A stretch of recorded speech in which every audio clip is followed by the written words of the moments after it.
بسم الله الرحمن الرحيم الحمد لله رب العالمين وصلى الله وسلم وبارك على سيدنا محمد وعلى آله وصحبه أجمعين. Inshallah, we're going to go now through the new names for this week. We start with Al-Mu'izzu, and some of you have already written down Al-Mu'izzu. Al-Mu'izzu. Al-Mu'izzu is the one who raises and gives dominion or authority and honor and respect to the believer. So the one who receives honor, dignity, respect from the bondsmen of God, meaning the creation, they have received from the name of Allah Al-Mu'izz. So Allah is the one that honors and raises you. So we translate this as the one who raises and gives dominion or honor to that individual. So Allah is the one that does that, no one other than Allah. If you have izzah, which means honor, dignity, and respect, is because Al-Mu'izz gave you that. Allah is the one that grants izzah. Izzah means self-dignity, pride. People respect you as a human being. People honor you, respect you. That is because Allah has given you that. So Allah is the one that does that. The next one, because obviously with many of the names, we look at good things that happen to good people, right? Or people that Allah has honored and they're doing good. And then we look at the same time those who fall prey to their desires or bad things, then we see that they are not on the other opposite spectrum. So just like Allah raises and gives dominion, authority, and honor and respect to the believer, at the same time, He is the one that Al-Mudhillu, Al-Mudhillu, Al-Mudhillu. Al-Mudhillu is the one who humiliates, meaning that a person who loses that honor and respect, right? Self-respect, honor. When that is gone and then they fall low, that is the mudhil who brings them lower. And it's also the person who, when somebody has izzah, they realize it's coming from Allah. Allah honors and raises you when you realize what you have is from Allah. You attribute it to Allah. You see that it's a gift from Allah subhanahu wa ta'ala. When you lose that perspective where the gifts that you have, the honor and respect and raising of ranks, etc., is from Allah, when you lose that, and then you attribute it to yourself, and then you think you're the one that did that, or it belongs to you, and God had nothing to do with that, then Allah humiliates you, and He is the mudhil, He is the one that brings humiliation. We look at the example of Shaitan, the devil. Shaitan, at one point, had a raised rank, was very well respected, worshipped Allah for a long time, but then he fell.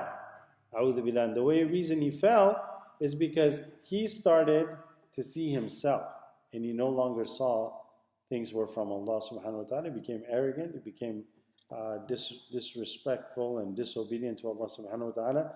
So the divine name Al-Mudhillu manifested in that Allah humiliated him in the heavens and the earth. In the Quran, he is humiliated. On the Day of Judgment, he'll be humiliated. And in the fire, he'll be humiliated. Humiliated means shamed, brought low before the people. No one will respect and honor him. That's humiliation. So again, we talked about in this class from day one, it is Allah subhanahu wa ta'ala that does everything. He's the one that raises you. He's the one that brings you down. He's the one that grants you honor, respect, and dignity. He's also the one that could take away that and humiliate you.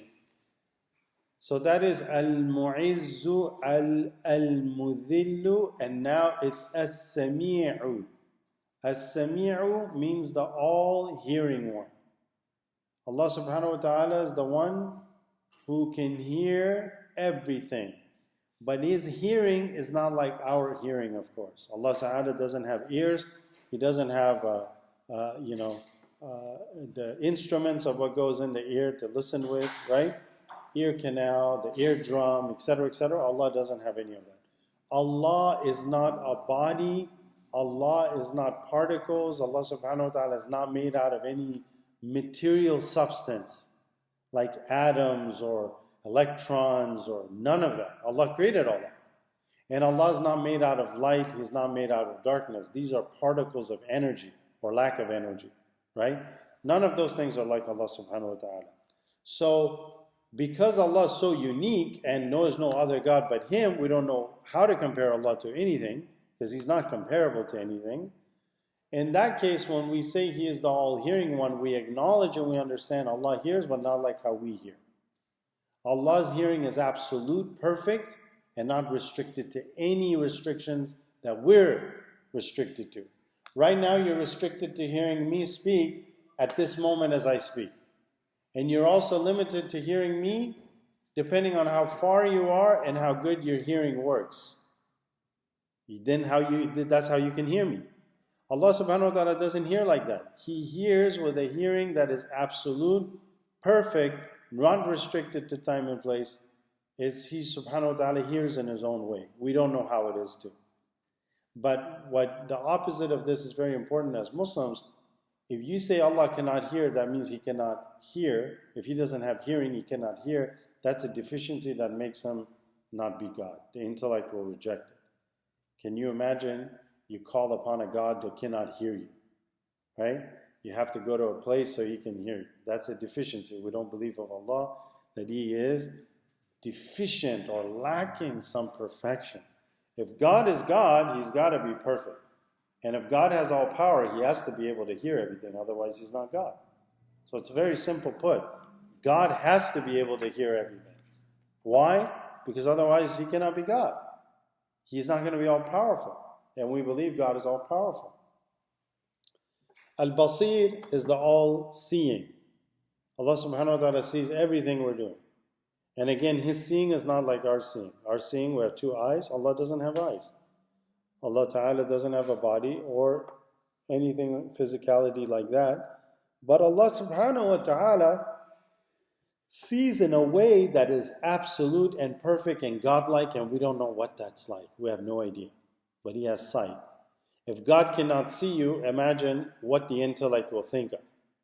Hey, keep it quiet, because God can only hear what you're doing bad, but He can't see it.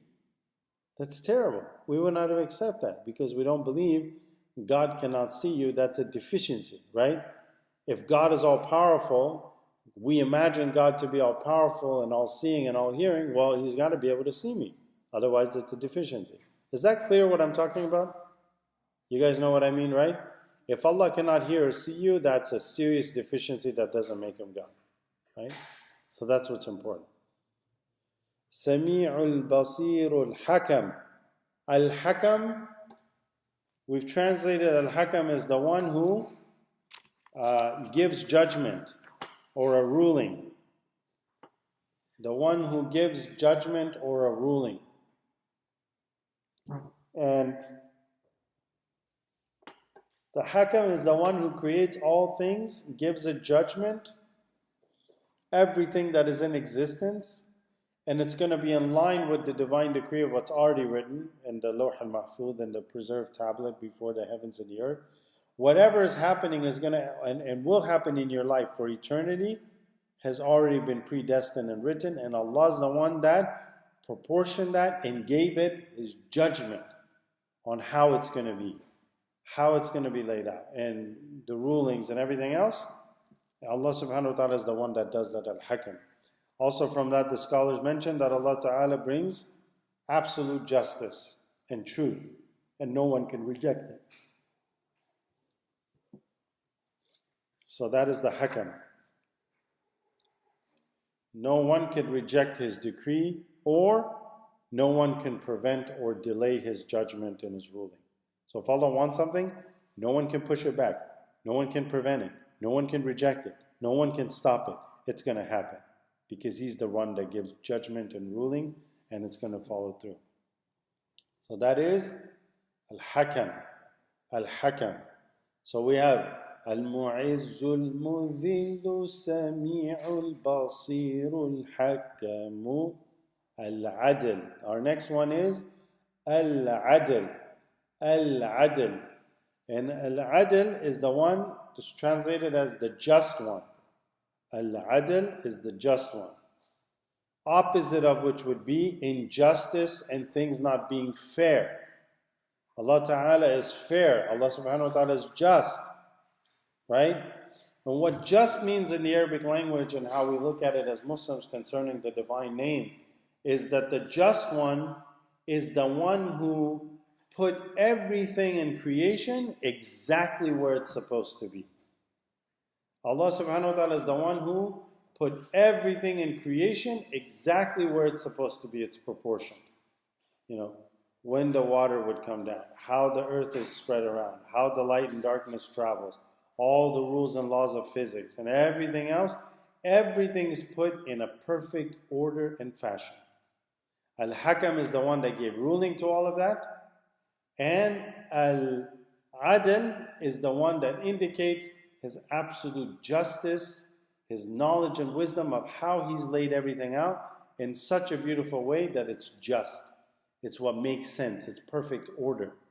You can say it's like perfect order. Allah's order is absolute perfect. In the Quran, we are told to look up in the night and observe the stars, and to look and look again and reflect and look again, and your eyesight will return to you dimmed and weakened. And you will never find in the creation of the most merciful a flaw. There is no flaw with the creation of Allah. The creation of Allah is absolute and perfect. Everything is the way it's supposed to be. Everything is where it belongs. Allah gave the judgment and the ruling, and He placed everything in perfect fashion and order and proportion. Everything is perfect. Then you might think to yourself, if everything's perfect, then why is there so many problems? I don't see the perfection.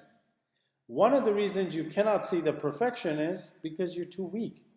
It's not possible to know from the first day of earth everything that occurred on earth, and to know all the corners of the earth, or to know what's happening in the heavens, and to know what occurred before we came to this earth, and to what's going to occur after this world. A human being is not able to understand all of that. Therefore, the human being has not really the ability to truly comprehend God, and thereby truly understand these names, to truly understand what it means to be just, to give everything its perfect proportion. We cannot understand it because our limited perspective only looks at us in our little tiny life in Santa Barbara on our own.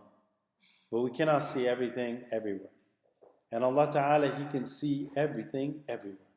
He sees the past like the future. He sees now, He sees then and before, all the same. He hears it all the same.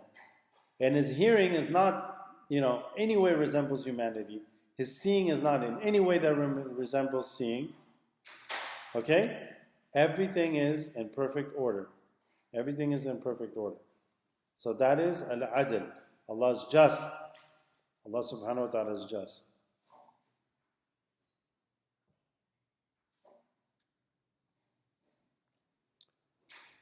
So again, Mu'izzu, the one who grants honor and respect and dignity to the Muslim. Mudillu, the one who brings down, humiliates, and abases. Right? Sami'u, the one who hears all things. Absolute hearing, not restricted to time and place. He hears and understands everything. Basir, the one who's the all-seeing. He sees everything. He sees what we cannot see, what we can never, ever imagine seeing. Sami' al-Basir, but without any eyes. So we don't believe God has actual eyes, or hearing, or fingers, or a body, or a jism. So we ask Allah Ta'ala to save us from that type of thing. So, Mu'izz al-Mudhillu, Sami' al-Basir, al-Hakam, again, the one who gives rulings and judgment, where you cannot delay those judgments, you can't prevent it, you can't weaken it, etc. Everything is the way Allah has commanded, it's going to happen exactly that way. And al-Adl, which is the just, meaning He does not do any injustice. Allah subhanahu wa ta'ala, everything He puts in order of the universe. The way He designed us, how He designed the earth, how He designed the universe, is on all in perfect fashion and order. And He is the just. Al-Adl meaning, He put everything in a perfect place where it belongs for wisdom and reason and all those things which only Allah Ta'ala knows. So we're going to we're going to stick to these 6 names until next week. معز المذل سميع البصير الحكم العدل. Hopefully you'll know the names, memorize its meanings, and inshallah we'll stop there, and that I believe will complete the first 30 names of Allah subhanahu wa ta'ala. Wa sallallahu wa sallam wa barak ala Sayyidina Muhammad wa ala alihi wa sahbihi ajma'in.